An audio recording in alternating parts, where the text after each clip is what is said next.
Alright, this is Creole Can. I'm going to do a review on my Steyr M40 pistol. I don't own this gun for probably close to 20 years. I think I bought this in 2002 or 2003, so it's been about 20 years. I bought this over at American Indoor Range over in Pembroke Park, Florida.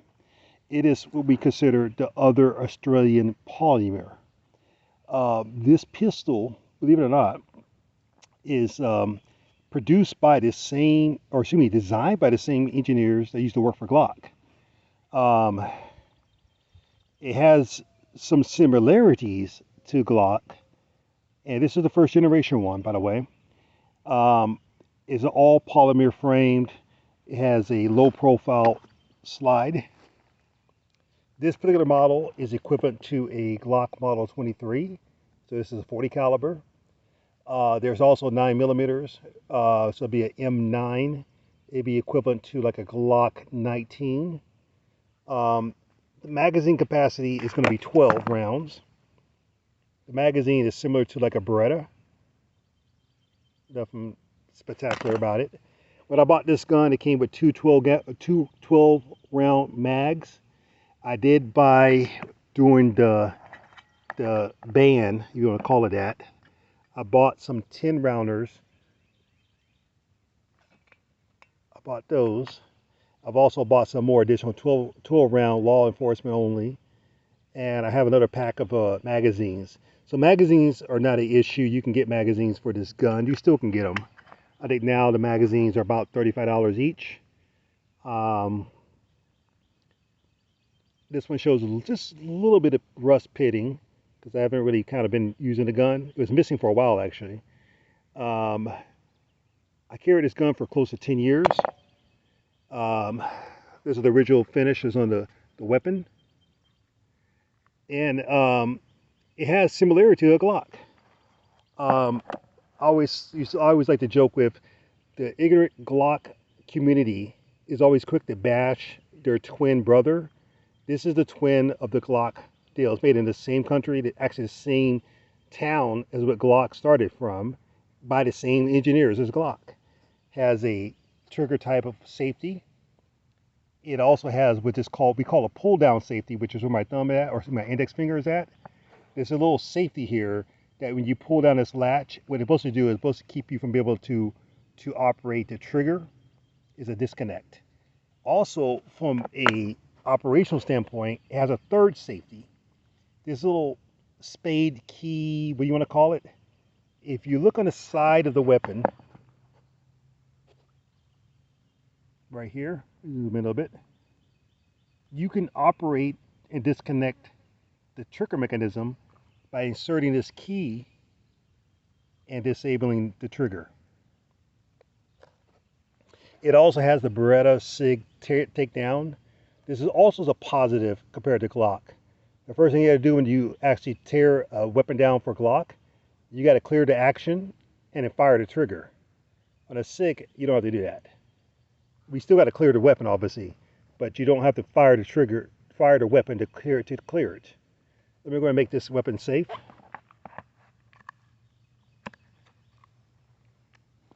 Give me a second here. Try to do this and hold this camera. Stand by. All right, we're back. Weapon safe. One other thing you'll notice is the weapon has what we call trapezoid or type of sights. If you look at where my index finger is at, that's the front sight. When I first got this gun, I was sighting this gun incorrectly. Most people think you got to put that little front triangle within the back corner of the tip of it should be here. But in reality, that front sight needs to be, the bottom of that front sight is supposed to be level with the back of this rear sight. These sights are good for quick point shooting, quick alignment to the target. They're good up to about 7 to 10, maybe 15 yards. 15 yards, I think after 15 yards, it takes a little bit longer to get a good aim. You can still hit a target, obviously, but they're not ideal for like long range. But most self-defense and close quarter combat is going to be probably 7 yards, to tell you the truth. But typically, when I'm shooting close with this weapon, I don't even use the sights, to be honest with you. I do a lot of point shooting. This gun has a natural aim to your hand. The grip itself is angled, in my opinion, better than a Glock. Doesn't have texture on it. I cut a bicycle inner tube and use it as a sleeve to give it a little bit more grip, especially when it's wet. Teardown is easy. You will open the action, inspect the gun, inspect the barrel, remove, or to me, flip down your beretta SIG-like teardown. Then you can eject the slide with recoil spring and barrel off the frame. The trigger mechanism itself, it has one of the shortest, quickest reset. It's way better. It's like 10 times better than Glock as far as quick trigger reset and a smoother trigger. This beats a Glock any day of the week. Now let's talk about the cons. When this gun first came out, I think these came out around like 1999, 1998. The importer was out of Alabama. They were unresponsive. You call them, you didn't even get voicemail. You wrote them, you didn't get a reply back. So it was hard to get warranty or support. This gun itself, this little manual push down safety, is still broken. Back in the day, I had to go and contact the people out of Austria. I have his business card somewhere, and they would DHL you parts. So they gave me this new safety. They gave me 2 of them. They actually gave me a new recoil spring. And I want to say they gave me a extractor on this gun one time. I didn't ask for it, but they just gave it to me. So parts were coming out of Austria. That was one of the biggest negatives. This safety, this one I'm talking about that doesn't work, it looks cosmetically like it's ideal and functional, but it's a bad design. One of the other positives on this gun is the radius trigger guard, and the trigger guard is much thinner than a Glock. So you don't get a lot of finger abrasion, especially when you're shooting 40 caliber. Also, another advantage with this gun, compared to the G23 models, give me a second here, is this slide is low profile. The bore to your hand or the slide ratio is much lower. So the felt recoil, believe it or not, in this 40 caliber is actually less than a 9mm, a typical 9mm. You can shoot this gun all day. It just shoots great. Another thing about this gun, the first generations didn't have any kind of accessory mounts. I'm not a big fan of that, especially for self-defense, but the later generations did have it. They did drop this front manual pull-down safety. And I do want to say the later generations, they had texture on the grip, and they also, I think they eliminated this lockout or disconnect safety. I talked to a personal protection detail guy out of Bulgaria that was carrying these. He told me, like in most of European countries, you have to make the gun inoperative, like that by law. Like in the USA, we don't really care, right? Most states, town ordinance probably should say make sure the gun's that accessible by kids. But typically, like in the European countries, you got to disassemble the gun or lock it out. It seemed like the Europeans, they really didn't get into the typical cable lock mechanism like how the Americans are.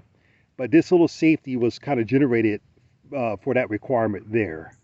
It has slide serrations that are pretty easy to grip. One other thing that's on this gun, this is first generation. Let me see if I get a good angle. If you look closely right there, right in the middle of the back of this slide, that's called an LCI, load chamber indicator.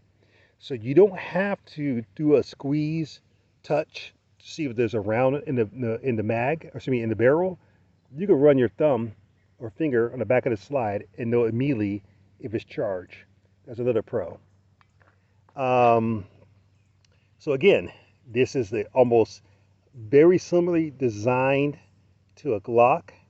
In my opinion, just my opinion, I've owned every Glock model 40 caliber there ever been other than the Model 35.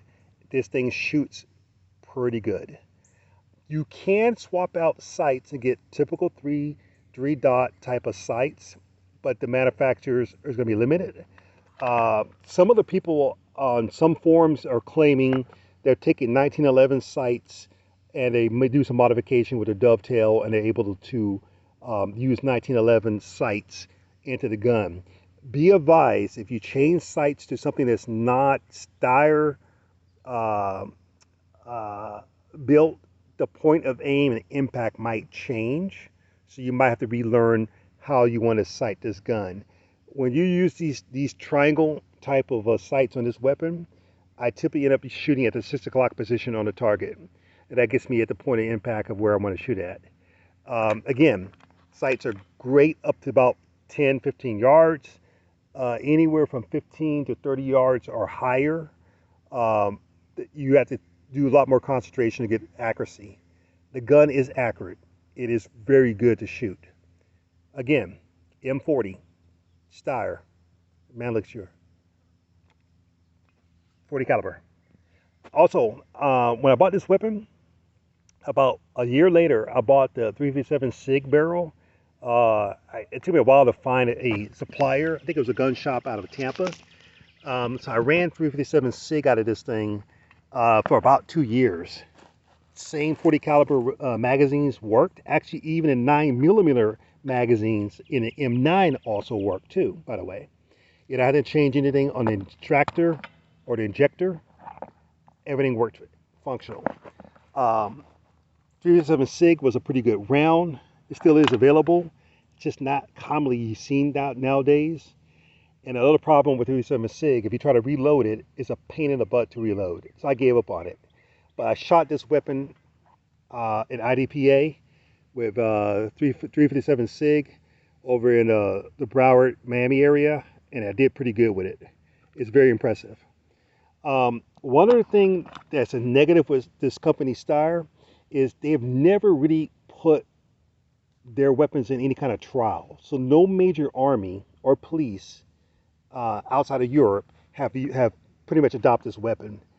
I don't know if this is just the company being lazy, but that's just one thing I'm going to point out. The company itself, believe it or not, is way older than Glock. Glock is like a new company. This company's been out since like before World War I, mainly with long guns. Anybody that's ever been in the military and studied military just forces, everybody knows the iconic Steyr AUG.